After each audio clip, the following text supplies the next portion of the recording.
est intéressant. Donc ça nous touche d'autant plus que vous soyez là. Alors, merci d'être venu. Je vais remercier également mon bras gauche et mon bras droit, quelque part. Donc Marion, qui est notre secrétaire, qui fait un travail difficile, pénible, qui taille un peu dans la jungle administrative pour essayer de faire en sorte que notre association soit reconnue au niveau de la préfecture, au sein des UDAF. Je vais expliquer ça très rapidement tout à l'heure. Donc merci à Marion. Merci également à Pierre-Yves, qui est notre trésorier, qui lui taille dans la jungle, voilà, les sous, taille dans la jungle bancaire, financière, etc., pour tenir les comptes et pour tenir tout ça au clair. Et puis bon, merci effectivement à tous les adhérents militants, c'est comme vous voulez, ça dépend de l'intérêt que chacun porte aux divers chantiers que l'on a entrepris. Mais certains ont donné de leur personne, je pense à Julie qui a beaucoup tracté, qui a fait un peu de publicité, même si le mot m'effraie un petit peu, mais pour que cette conférence puisse avoir lieu. Hugo, Jérémy qui ont donné de leur personne. Alors oui, ils sont plutôt occupés des bars. Bon voilà. Donc, alors j'ai vu avec Béatrice, ça marche pas. On ne peut pas le passer en note de frais. Vous le connaissez. Donc merci beaucoup. Et puis enfin merci au docteur Richard Mathis. Bon alors pas cliché, Richard c'est un pote, donc merci à Richard qui a répondu présent immédiatement à ma demande, qui a un emploi du temps chargé. Donc, Richard est praticien hospitalier, gynécologue et obstétricien. Il est vice-président de Gynécologie sans frontières. Donc en plus de son travail, il s'occupe beaucoup du chantier de Grande-Synthe, de Calais, et puis alentour. Et donc il nous a aussi accueillis là-bas, parce que l'UFAL a fait un reportage à Grande-Synthe et à Calais sur la jungle, enfin ce qui était la jungle, puisqu'il est toujours un petit peu, ce qui nous a permis de le publier dans l'UFAL Info, donc d'en informer un peu tout le monde, parce que vous savez, Calais ou Grande-Synthe, déjà pour un Lillois c'est un petit peu loin, mais pour un Bordelais ça l'est encore plus, n'est-ce pas? Donc c'était important que ce soit fait. J'ai aussi une pensée évidemment pour ceux qui auraient voulu être là mais qui ne peuvent pas. Par exemple, ma femme, qui s'occupe de mes enfants. C'est un peu paradoxal, mais c'est comme ça, on n'a pas réussi à s'organiser, donc j'ai une petite pensée pour elle, là maintenant, elle aurait voulu venir. Donc voilà. Et puis, évidemment, on est un petit peu attristé par les divers événements, enfin, notamment un événement qui est arrivé chez nos frères humains de Bruxelles, il n'y a pas si longtemps que ça. Et donc, on a une petite pensée pour eux, l'UFAL a pris position, voilà. Alors, avant de laisser la parole à Richard, qui va nous expliquer et nous informer sur les violences faites aux femmes, je vais vous faire une présentation succincte, très succincte de l'UFAL, l'Union des familles laïques, et de la laïcité, et finalement du lien qui existe entre laïcité et féminisme, ou émancipation de la femme. Parce que c'était pas évident ça. Beaucoup m'ont dit qu'on ne voit pas le lien entre laïcité. Alors, je vais tenter de l'expliquer brièvement. Alors tout d'abord, l'UFAL. L'UFAL, c'est un mouvement familial qui est né donc sous Pétain. Alors c'est pas l'UFAL qui est né sous Pétain, c'est le mouvement familial avec le ministère de la Famille. Et donc clairement, ils avaient besoin d'interlocuteurs qui se sont regroupés en mouvements familiaux au sein de l'UNAF. Donc UNAF, il faut comprendre, Union nationale et associative des familles. Et donc, dedans, on trouve de tout. On trouve l'union des familles catholiques, l'union des familles protestantes, l'union des familles juives, familles homosexuelles, deux enfants, etc. etc. Et puis, est venu un mouvement familial qui était laïque, le CNAFAL. Ça, c'était jusqu'en 86. Seulement, ces mouvements familiaux sont dispatchés un peu partout sur le territoire, regroupent un peu toutes les classes sociales, et sont autant d'électeurs, donc très prisés par certains partis politiques. Et il se trouve que le CNAFAL a été un petit peu prisé par un parti, bon, pour ne pas le nommer, c'était le PS, et ça a déduit à certains adhérents du CNAFAL qui ont fait scission et qui ont créé l'UFAL.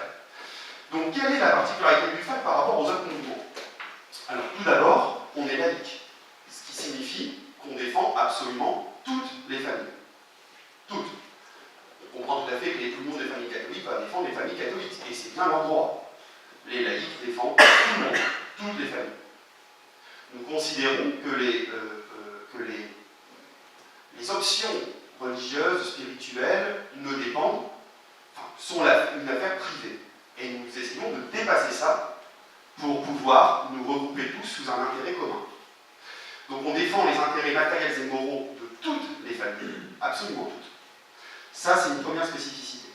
Deuxième spécificité, nous sommes indépendants politiquement. C'est-à-dire que nous ne sommes pas rattachés à un parti. Alors certes, nous avons une coloration politique. Je vous invite à aller sur le site de l'UFAL, donc vous tapez ufal.org et vous verrez bien, vous ferez votre idée. Mais nous ne sommes pas rattachés à un parti politique, nous sommes totalement indépendants. Ce qui nous donne une liberté de mouvement, une liberté de pensée, et évidemment une liberté d'action. Donc voilà en gros pour l'UFAL. Alors la laïcité. Alors, nous défendons la vraie laïcité. Alors quand je dis la vraie laïcité, c'est forcément qu'il y en a une fausse. La laïcité est très brocardée et récupérée un peu par tout le monde. Alors nous, la laïcité, c'est très simple. C'est la laïcité, donc un seul mot, au féminin, avec un M majuscule, et non adjectivé. Laïcité ouverte, laïcité fermée, laïcité positive, négative, non. Non. La laïcité. Ça, c'est ce qu'on défend. Pourquoi est-ce que nous serions dans le vrai et les autres dans le faux? Alors ça, écoutez, c'est très simple. L'ADN de l'UFAL, philosophiquement parlant, c'est Condorcet, c'est les Lumières, c'est Henri Pénarvis, donc qui a publié dernièrement un ouvrage, c'est Catherine Kinsler, donc ce sont des gens actuels qui publient et qui font avancer la laïcité. Ça, c'est notre ADN. Voilà, notre ADN philosophique.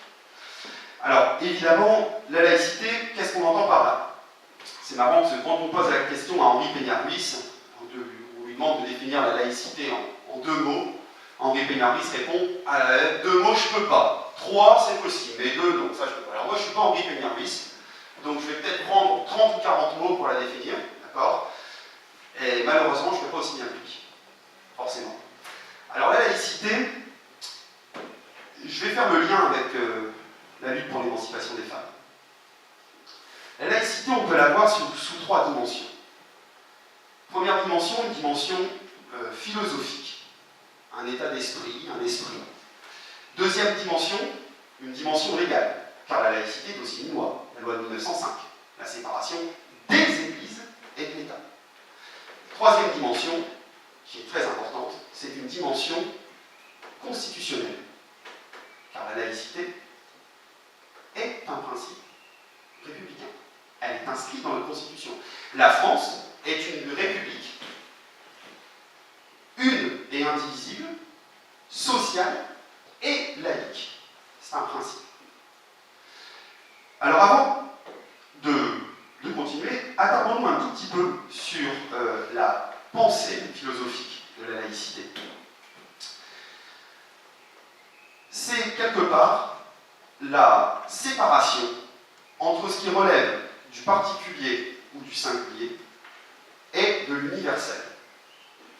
Je définis singulier comme étant ce qui se rattache à un individu. Je définis particulier comme ce qui se rattache à une communauté. Par exemple, Nelson Mandela a aboli l'apartheid en Afrique du Sud. Ça concerne Nelson Mandela, c'est donc une personne, c'est singulier ça. Une particularité, c'est par exemple la communauté des catholiques ou la communauté des protestants. Ça, c'est une particularité. Et enfin, l'universel. Alors l'universel, eh bien écoutez, c'est ce qui nous rassemble tous.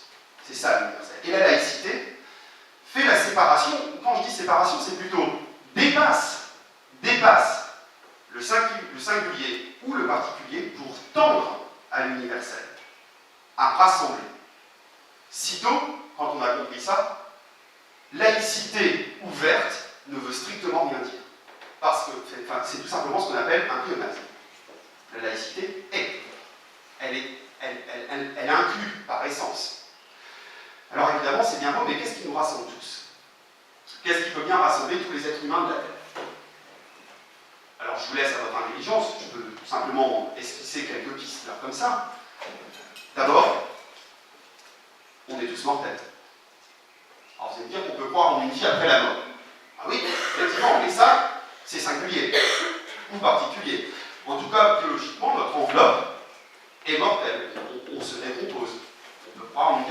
pas de problème, mais on est mortel. Deuxième chose, tout être humain a une raison. Alors, qu'on n'en fasse pas tous usage de la même façon, ça d'accord, mais on a tous une raison. C'est ce qu'on parle. Troisième chose, tout être humain est doué de compassion, de joie, de tristesse, enfin bref, englobons tout ça sous le terme sentiment. C'est quelque chose qui nous rassemble. On peut en trouver bien d'autres. Le fait de pouvoir vivre ensemble, etc., vivre sous forme d'unicité, même s'il y a des exceptions, etc. C'est quand même une constante. Le besoin d'élévation, c'est aussi une constante. L'éducation, c'est aussi une forme de constante, quel que soit le système. Enfin bref. Quel est donc le lien entre ça et la violence faite aux femmes? Eh bien, supposons, parce que là je parle des êtres humains, supposons qu'un être humain qui a donc de plein droit accès à cet universel, de plein droit parce que c'est un droit naturel, accès à cet universel, on lui disait, eh bien, non, tu n'y as pas accès, parce que comme tu es noir, tu ne pourras pas monter dans ce bus-là. Comme tu es noir, tu ne pourras pas aller dans ces toilettes-là. Ça porte un nom, ça. Et ce nom, c'est racisme, discrimination. Absolument. Alors supposons maintenant un instant, que l'on dise à un être humain, attends, tu vas aller travailler, mais il faudra que tu demandes la permission. Il faudra que tu demandes la permission à ton homme. Attends, tu veux toucher un salaire, mais il faudra que tu demandes la permission à ton homme. Tu veux aller voter? Ah non, non, il faudra que tu demandes la permission à ton homme. Mais qu'est-ce que tu vas faire encore? Tu vas avoir un rapport sexuel. Mais attends, le rapport sexuel, c'est uniquement pour procréer. Tu n'es pas propriétaire de ton ventre. Supposons qu'à ce même être, donc en fait finalement, c'est réduire cet être humain à une singularité qu'il n'a pas choisie. Alors, je sais bien qu'avec Simone de Beauvoir, on ne naît pas du verbe naître. Femme, on le devient. Enfin, biologiquement, une femme est quand même avec une carte génétique, quoi. Bon. Donc, supposons qu'on empêche cet être humain de pouvoir accéder à ce qu'il a normalement de plein droit, accès de plein droit. Eh bien, ça porte un nom. Ça s'appelle discrimination. Et alors là, je vais faire circuler un peu le diaporama. Alors, oui, est-ce que tu peux l'avancer un petit peu? C'est 11, je crois. Oui, oui, oui. Donc, voyez-vous, je vais faire apparaître quelques dates à l'écran. Après, je laisserai la parole à Richard, parce que c'est pas moi le conférencier ce soir. Mais, encore un petit peu. Attends, évolution peut-être avant. On a différentes dates, elles sont assez marquantes. Voilà. Celle-là. Voilà. On a pris les dates au début à 1907. Mais soyons très clairs, la lutte pour l'émancipation des femmes commence bien avant. Rappelons-nous par exemple Pierre Chauderlot de Baclos, j'ai réussi à le dire. Rappelons-nous son discours en 1793, quelque chose comme ça, où il disait « Les femmes, venez à moi, et apprenez comment, née compagne de l'homme, vous êtes devenue son esclave. » Et il disait également « Quand les habitudes se changent en mœurs, c'est terminé, on ne peut plus rien faire. » 1793, ça a continué à évoluer.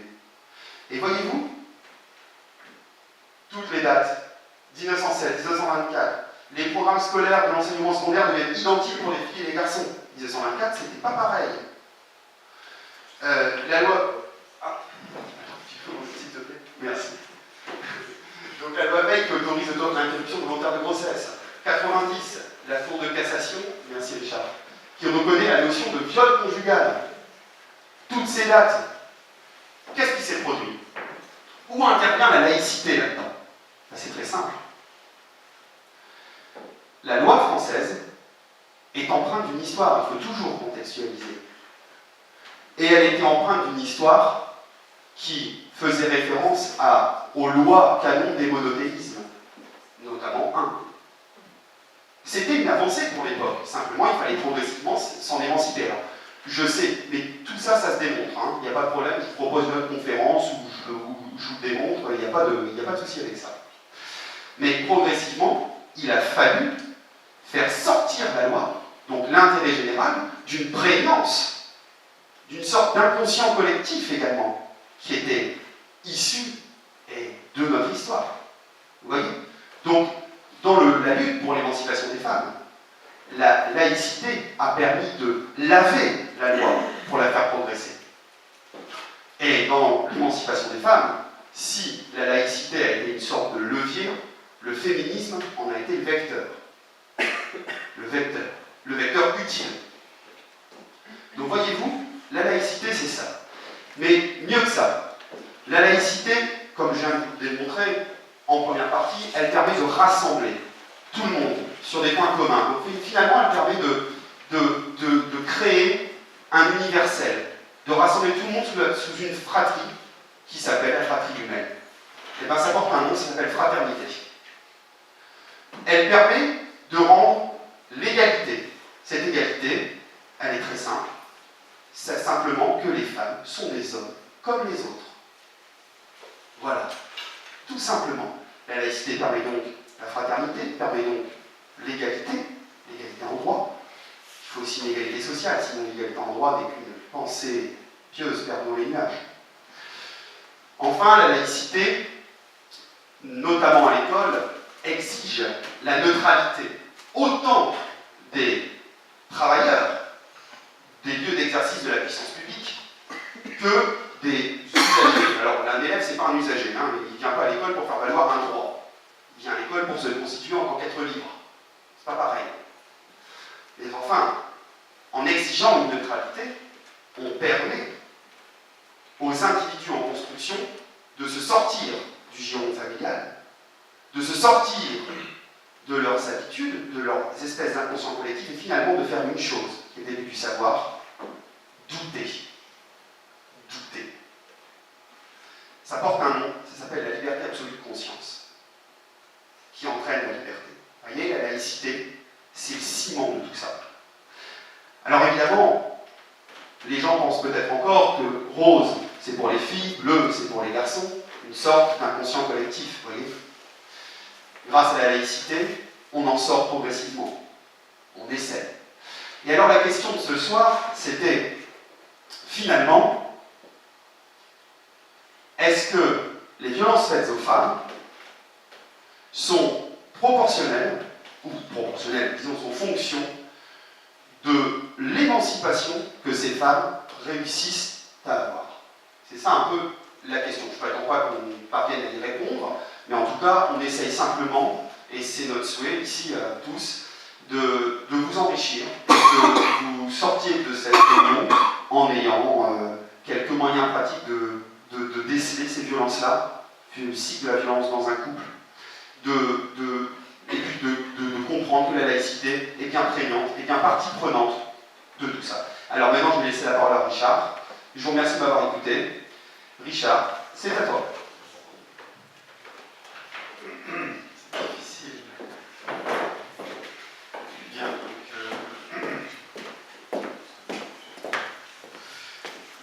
merci de m'avoir invité. Donc, je suis Richard Baptiste, effectivement, je suis gynéco-obstétricien et j'appartiens à une association qui s'appelle Gynécologie sans frontières, qui a un petit peu une mauvaise nom. Et dans cette association, on a, entre autres, comme au niveau de la France, préoccupation de s'engager dans la lutte contre les violences faites aux femmes. On a commencé en 2006, en particulier sur l'excision, où notre démarche était de sensibiliser les professionnels de santé sur l'excision, sur le fait de la nécessité de repérer des femmes excisées, de leur permettre de pouvoir s'exprimer sur ce concept. Et en tant que gynéco ou en tant que sage-femme, on est les premiers professionnels à être concernés par cette thématique, puisqu'on est dans le domaine de l'intime, et si nous, on ne réagit pas face à une femme qui est excisée, aucun autre professionnel de santé, autre professionnel en général, ne pourra réagir. Donc notre mission, ça a été de vraiment sensibiliser les gynécos et les sages-femmes, qui étaient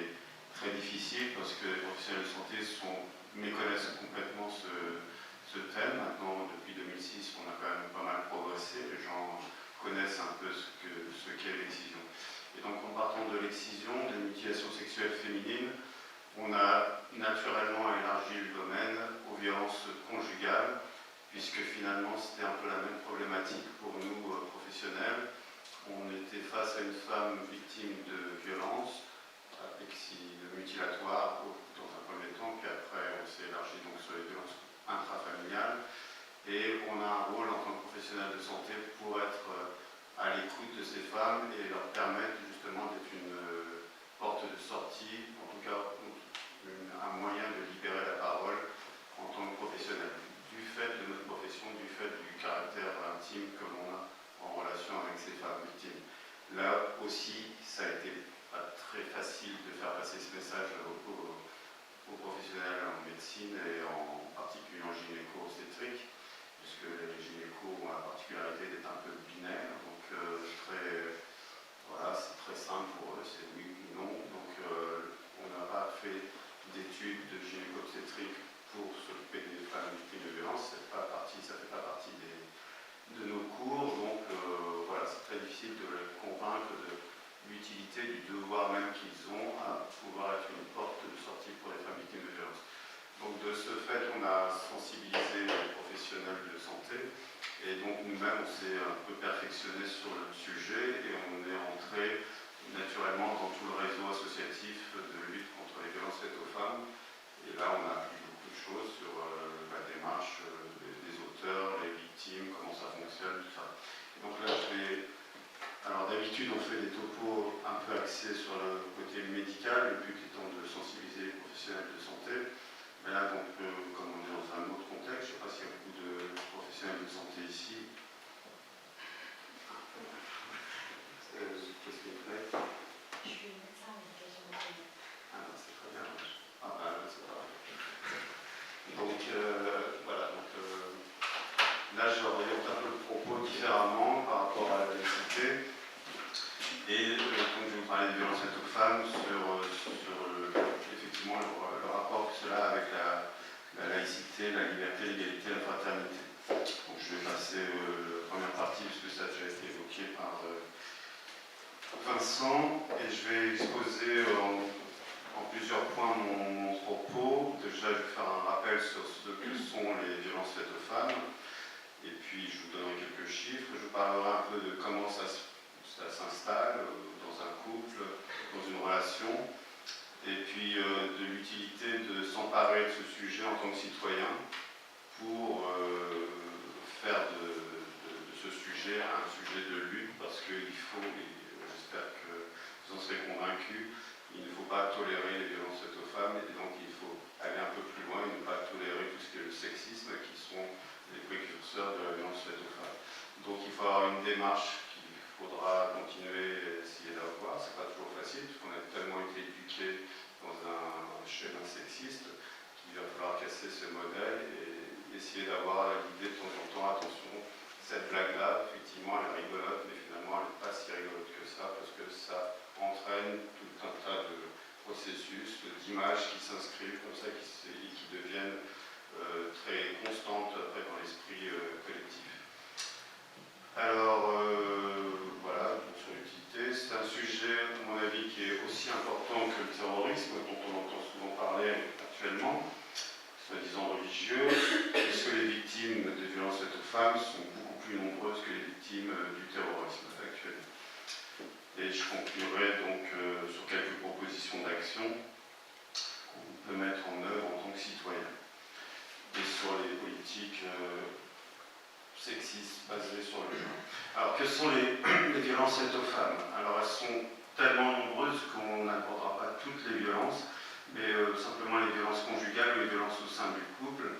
Mais je vais vous rappeler simplement les autres violences, quelques autres violences. Donc, il y a l'mutilation sexuelle féminine, l'excision, les infanticides féminins, le fait de tuer les filles ou les fœtus féminins, les viols comme stratégie de guerre, donc c'est très connu maintenant, c'est une stratégie de guerre de violer les femmes de l'ennemi. C'est connu, on a vu ça en particulier au Congo, en RDC. Le repassage des seins, le gavage des femmes, les extensions du cou, les femmes girafes, La chirurgie esthétique, on peut chercher, on va très vite se rendre compte que c'est aussi une forme de violence faite aux femmes. La chirurgie vulvaire, des petites lèvres, de l'hymen, qui sont, parce que se faire opérer, c'est pas spécialement agréable. Donc, quand on fait une réduction de petites lèvres, c'est parce qu'on est poussé par une image qu'on nous a donnée, et voilà, pour pas que les petites lèvres soient trop importantes, parce que la pornographie montre des petites lèvres qui sont trop petites. Donc, les femmes viennent se faire opérer maintenant pour réduire leurs petites lèvres. Les mariages forcés, l'esclavage des femmes et la traite des femmes, et bien sûr la prostitution, qui est une violence faite aux femmes, la pornographie, l'image dégradée de la femme qui réduit à un objet, le racisme basé sur le genre féminin, etc., etc. Donc je pourrais passer des heures et des jours à parler de tout ce type de violence. Alors, selon la définition des Nations Unies, les violences faites aux femmes désignent tout acte de violence fondé sur l'appartenance au sexe féminin, causant ou susceptible de causer aux femmes des dommages ou des souffrances physiques, sexuelles ou psychologiques, et comprenant la menace de tels actes, la contrainte ou la privation arbitraire de liberté, que ce soit dans la vie publique ou dans la vie privée. Alors, pour les violences conjugales, il est important de distinguer le conflit conjugal des violences conjugales. Dans un conflit conjugal, puis quelque chose d'assez banal, ça implique une interaction, un débat, voire une dispute, voire une baston, entre deux protagonistes, a priori à égalité. Il est susceptible de générer alors une négociation, de faire évoluer des points de vue, de discuter, de négocier. Dans la violence conjugale, c'est complètement différent.